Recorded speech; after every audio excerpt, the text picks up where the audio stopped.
गाड़ी चलाओ। तो यही प्रॉब्लम होती है जब आप नई नई गाड़ी सीखने जाते हैं और आपको क्लच के कंट्रोलिंग के बारे में पता नहीं होता। जब आपको क्लच के बारे में पता नहीं होता तो आपकी गाड़ी जो है वो झटका मार के बंद हो जाती है और आप डर जाते हो, काफी वरी हो जाते हो कि हम गाड़ी चलाना सीख पाएंगे या नहीं सीख पाएंगे। क्योंकि क्लच कंट्रोलिंग एक ऐसा टॉपिक है जो कि सबसे ज्यादा मुश्किल है और सबसे ज्यादा इम्पोर्टेंट भी है, जो आपको आना बहुत जरूरी होता है। लेकिन अगर काफी लोगों के हम कमांड देखें जो क्लच कंट्रोलिंग में है वो काफी कम होती है। तो आज के इस वीडियो में यही सब होने वाला है। क्लच कंट्रोलिंग आप कैसे तरीके से आसान कर सकते हैं और इस पर अपनी कमांड कितने अच्छे से बना सकते हैं, यही सब इस वीडियो में होने वाला है। वो भी एकदम आसान भाषा में। कुछ बेसिक टिप्स हैं जो कि मैं आज आपको बताऊंगा, जिससे आपकी क्लच की कंट्रोलिंग बहुत अच्छी तरीके से हो जाएगी। वीडियो को लाइक करना, शेयर करना और वीडियो में आके कमेंट करना और चैनल को सब्सक्राइब करना। तो सबसे पहले समझते हैं कि क्लच होता क्या है और क्लच का क्या काम होता है। तो क्लच का ऐसे मान के चलो, जो इंजन से पावर बन के आती है वो हमारे पहियों तक जाती है गाड़ी के, और जिससे पहिए रोटेट करके हमारी गाड़ी आगे बढ़ती है। तो ये सब जो होता है गियर की हेल्प से, मतलब इंजन से जो पावर आती है वो गियर की मदद से हमारे पहियों तक पहुंचती है। तो ये जो पावर की ट्रांसमिशन है इसको कट ऑफ करने का काम क्लच करता है।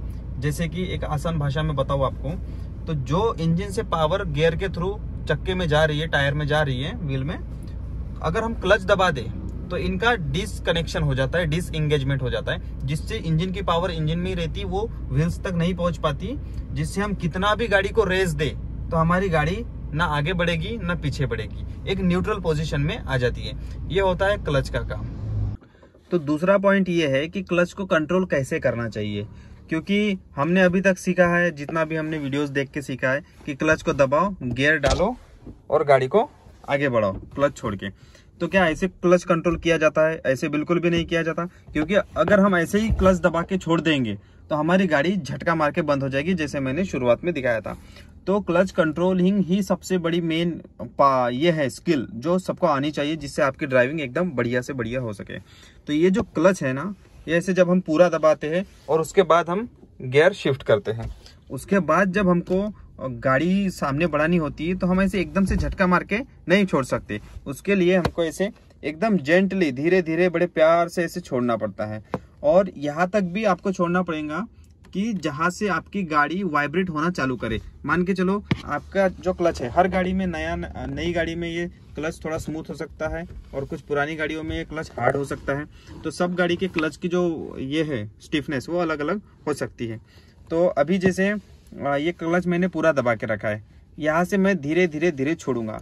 एक पॉइंट आएगा जहाँ पे आपको लगेगा कि गाड़ी अब वाइब्रेट करने लग गई है और हमारी गाड़ी आगे बढ़ने की कोशिश कर रही है। तो वही पॉइंट है जहाँ पे आपको अपने एक्सीलरेटर पे पैर रखना है और हल्का हल्का एक्सीलरेटर देना है, अपना क्लच छोड़ना है, जिससे आपकी गाड़ी कभी बंद नहीं पड़ेगी। एक नॉर्मल रोड्स की ये कंडीशन में आपको बता रहा हूँ। तो क्लच कंट्रोलिंग आपको एकदम स्मूथली तरीके से अचीव करने के लिए आपको कुछ चीज़ों का ध्यान रखना है। मतलब जैसे कि एक होता है क्लच कंट्रोलिंग में बाइटिंग पॉइंट नाम की एक फैक्टर होती है, वो आपको जानना बहुत जरूरी है। तो बाइटिंग फैक्टर क्या होता है, देखो आसान भाषा में मैं आपको बताता हूँ कि बाइटिंग फैक्टर मतलब ये हमारा जो क्लच है, ये जो हमारा क्लच है, तो ये जैसे क्लच हम दबाते हैं, तो मान लो हमने पूरा दबा दिया। अब जैसे इसको हम धीरे धीरे धीरे धीरे हाफ हाफ छोड़ते हैं, तो जैसे आधा आधा छोड़ दिया। अब आप चीज एक पॉइंट पे नोटिस करोगे कि हमारी गाड़ी अब स्टॉलिंग करना चालू कर देती है, मतलब हल्की हल्की वाइब्रेट करना चालू हो जाती है, या फिर हमारी गाड़ी आगे बढ़ने की कोशिश करती है। उसी पॉइंट पे जैसे हमारी फुल दबा होता है तो नहीं करती, या थोड़ा सा दबा होता है तब भी नहीं करती। कोई एक पॉइंट आता है जहां पर आपकी गाड़ी हल्की सी मूवमेंट करना चालू हो जाती है, तो वही आपका बाइटिंग पॉइंट होता है। तो ये आपको फाइंड आउट करना बहुत जरूरी होता है। ये एक बार में नहीं होता, क्योंकि देखो गाड़ी झटका मार के बंद होती है। इसका कारण यही है कि हम उस बाइटिंग पॉइंट को जान नहीं पाते।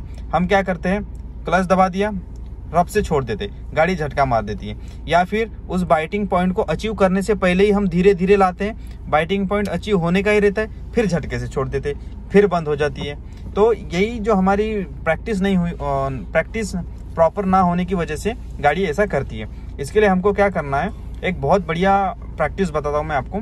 खाली ग्राउंड में जाना है, या फिर घर में जाओ, अपने घर में एक खाली जगह, या फिर सुबह शाम जब भी आपको फ्री समय मिले, गाड़ी स्टार्ट करो, गाड़ी गियर में रखो, ब्रेक दबाओ, क्लच पूरा दबाओ, गाड़ी को हल्का हल्का ये क्लच को हल्का हल्का छोड़ने की कोशिश करो, आपको वाइब्रेशन फील होने लगेगी। जैसे कि मैं अभी आपको एक करके दिखाता हूँ। ये मैंने डाल दिया गियर में, अब ब्रेक पे पैर रखा हूँ मैंने और क्लच धीरे धीरे छोड़ने की कोशिश करो। देखो आधा क्लच छोड़ा, आधा मतलब थोड़ा सा छोड़ा, कुछ नहीं हुआ, कुछ नहीं हुआ। अब फिर से छोड़ रहा हूँ, फिर से छोड़ रहा हूँ, थोड़ा सा छोड़ा। यहाँ देखो गाड़ी वाइब्रेट करने की कोशिश कर रही है, अब गाड़ी झटका मार के बंद हो गई।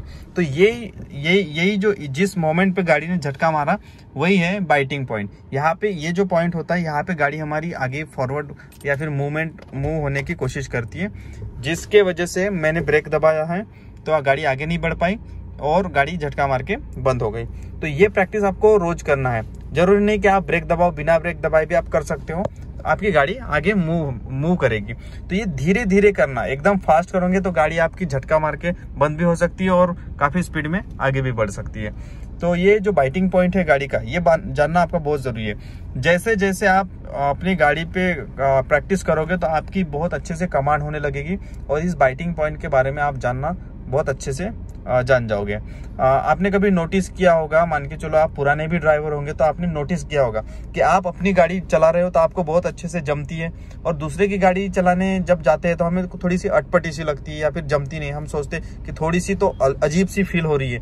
तो ये अजीब सी फील होने का मतलब ही है कि सबके गाड़ी का बाइटिंग पॉइंट अलग अलग हो सकता है। उनके क्लच की केबल देखो, किसी की लूज होती है केबल, किसी की हार्ड होती है, या फिर किसी के ये क्लच में प्ले ज्यादा होता है, प्ले कम ज्यादा होता है। तो प्ले फिर मैं आगे बताता हूँ कि प्ले क्या होता है। ये देखो बिना ताकत से जो इतना सा दब रहा है, ये क्लच तो यहाँ से ताकत लगा कि इतना दब रहा है, लेकिन बिना ताकत से इतना दब रहा है, ये फालतू में, जिससे क्लच का कोई काम नहीं। तो इस जो गैप है, ये इसी गैप को हम प्ले बोलते हैं। तो ये किसी का ज्यादा होता है तो हमें क्या हैबिट होती है, एक ही क्लच को दबाने की हैबिट होती है। तो उसकी वजह से हम जब दूसरे गाड़ी में बैठते हैं तो हमें वो गाड़ी से चलाने में थोड़ी सी अजीब सी लगती है, अटपटी सी लगती है।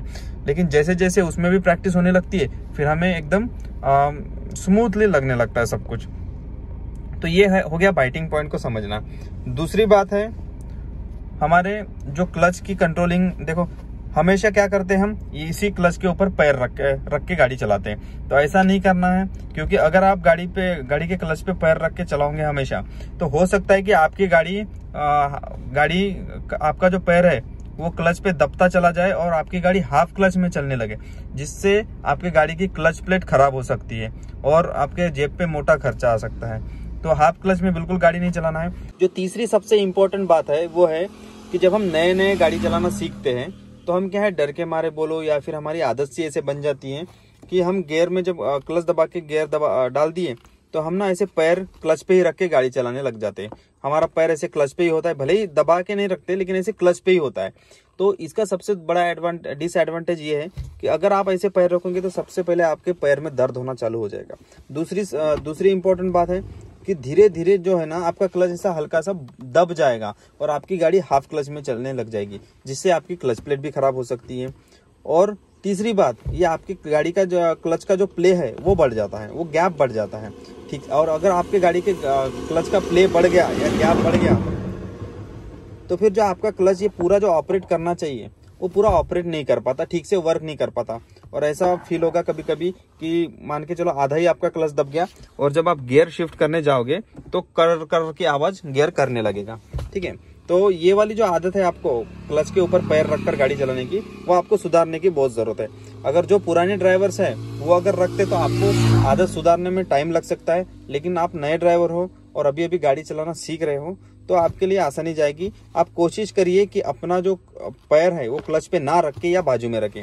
ये यहाँ पर इस गाड़ी में ये डेड पेडल दिया हुआ है। ये डेड पेडल मतलब ये थोड़ा सा ऐसे उभरा हुआ, ऐसे एक्सीलेटर पे, ये एक्सीलेटर में कैसा होता है फ्लैट, वैसा ही ये थोड़ा सा उभरा हुआ जगह है, इसी को हम डेड पेडल बोलते हैं। ये किसी गाड़ी में होता है, किसी में नहीं होता है, तो अच्छी बात है, नहीं है तो भी कोई प्रॉब्लम नहीं है। जैसे ही आपने क्लच दबा के गियर शिफ्ट किया, टोटली यहाँ से पैर उठा के बाजू में रख दो। ये सबसे सेफ टिप है, आपको बता रहा हूँ मैं। अब जो नेक्स्ट पॉइंट है वो है अप हिल और डाउन हिल में। जब हम चढ़ाई में चलते रहते हैं या फिर कोई उतार रहता है वहां पर हम गाड़ी चलाते रहते हैं तो काफी लोग डर जाते हैं कि गाड़ी कैसे चलाना है। मतलब मेन जो इशू आता है वो क्लच कंट्रोलिंग में ही आता है। तो क्लच का जो कंट्रोलिंग है वो इसमें कैसा रखना है कि कोशिश करिए कि अपने गाड़ी के गियर को या फिर अपने गाड़ी को थोड़े से कम ही गियर में रखें। कम गियर में मतलब जहां पर आपको चौथे गियर की रिक्वायरमेंट है वहां पर गाड़ी को तीसरे गियर में रखिए और ज्यादा से ज्यादा आरपीएम पर गाड़ी चलाइए। आरपीएम मतलब देखो ये जो हो गया, ये मीटर है, ये आरपीएम मीटर है, ये है हमारा स्पीडोमीटर।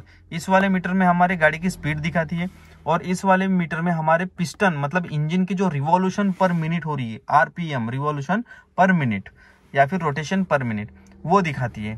तो ये है 1 2 3 4 5 मतलब ये होता है मल्टीप्लाई बाय 1000। तो ये जो एक है मतलब 1000 आरपीएम, 2 मतलब 2000 आरपीएम, 3 मतलब 3000 आरपीएम। नॉर्मल जब अभी गाड़ी चालू होती है, मैं गाड़ी चालू करके दिखाता हूँ। ये गाड़ी चालू हो गई हमारी। नॉर्मल आइडियल कंडीशन में हमारी गाड़ी की आरपीएम होती है 900 से 1000 आरपीएम के बीच में। अभी देखो ये मैं एसी चालू कर दिया, एसी चालू करने के बाद 900 से 1000 आरपीएम के बीच में हमारी नॉर्मल आइडियल रेस ये होती है आरपीएम। अब जैसे हम नॉर्मल गाड़ी चला रहे हैं, मान के चलो 40-50 की स्पीड में गाड़ी चल रही है, तो हमारी गाड़ी गियर में रहने के बाद भी ये 1500 आरपीएम के आसपास रहती है। लेकिन अगर जब आप अपहिल में चल रहे, मान के चलो कोई चढ़ाई चढ़ा रहे हो, तो वैसा मत करो। अपने गाड़ी को थोड़ा सा एक गियर कम करो और आपकी गाड़ी की आरपीएम 2000 मिनिमम होनी चाहिए। 2500 रही तो भी चलेगा, लेकिन 2000 तो होनी चाहिए। इससे आपकी जो गाड़ी को है वो अच्छे से अच्छी पावर मिल जाएगी और गाड़ी में जो गियर कम रहेंगे तो वो भी अल्टरनेटली आपके गाड़ी को पावर देने का काम कर रहे हैं। अगर आपकी गाड़ी की पावर थोड़ी सी जो गियर है वो ज्यादा रहेगा तो आपकी गाड़ी झटका खा के चढ़ाई पे बंद हो सकती है और ये बिल्कुल अपने को अवॉइड करना है। इसलिए अगर आप नए हो और गाड़ी चलाना सीख रहे हो और आपको चढ़ाई वाले रास्तों में गाड़ी चलाने की जरूरत पड़ सकती है, तो ऐसे में क्या करना है, गाड़ी को थोड़ा सा एक गियर कम रखिए और अपने गाड़ी के आरपीएम ज्यादा रखिए, जिससे आपकी स्पीड नहीं बढ़ेगी। क्योंकि अगर आप ज्यादा ये करेंगे, गियर आपका ज्यादा है और आरपीएम ज्यादा करने जाएंगे तो आपकी गाड़ी की स्पीड भी बढ़ेगी। तो ये चीजें अवॉइड करने के लिए हम गियर को कम रखते हैं। सेम डाउन हिल में मतलब आप उतार में चल रहे हैं, तो उतार में सबसे बड़ी जो मिस्टेक हम करते हैं वो करते हैं कि सोचते हैं कि हम क्लच दबा लेते हैं पूरा। अगर पूरा क्लच दबाएंगे ऐसे तो हमारे गाड़ी को पेट्रोल कम लगेगा या फिर मतलब इंजन पे लोड कम आएगा तो पेट्रोल कम लगेगा, ये ऐसा हमको डाउट होता है। तो ये भी एकदम गलत डाउट है, मीथ है ये। हमको क्या करना है, सेम छोटे गियर में गाड़ी रखनी है, जहां तीसरे की जरूरत है वहां दूसरे पे गाड़ी रखो और एक्सीलेटर पे बिल्कुल पैर हटा दो। अगर हम उतार से चल रहे हैं तो एक्सीलेटर पे पैर नहीं रखना है, बिल्कुल एक्सीलेटर से पैर हटा देना है और बस क्लच और ब्रेक, ये दो ही चीजें हैं, ये दो ही एलिमेंट है जो आपको डाउन हिल में या फिर उतार में आपको काम में आने वाले हैं। गाड़ी एक गियर कम में रखो और क्लच से पैर हटा दो, ब्रेक से ऑपरेट करो अगर आपको जरूरत पड़ रही है तो, वरना गाड़ी को अपने आप आने दो। देखो गाड़ी अपने आप आरपीएम गेन करेगी ज्यादा से ज्यादा, बिना एक्सीलेटर दबाए ज्यादा से ज्यादा आरपीएम भी गेन करेगी और आपकी जो इंजन ब्रेकिंग है वो काम करने लगेगी।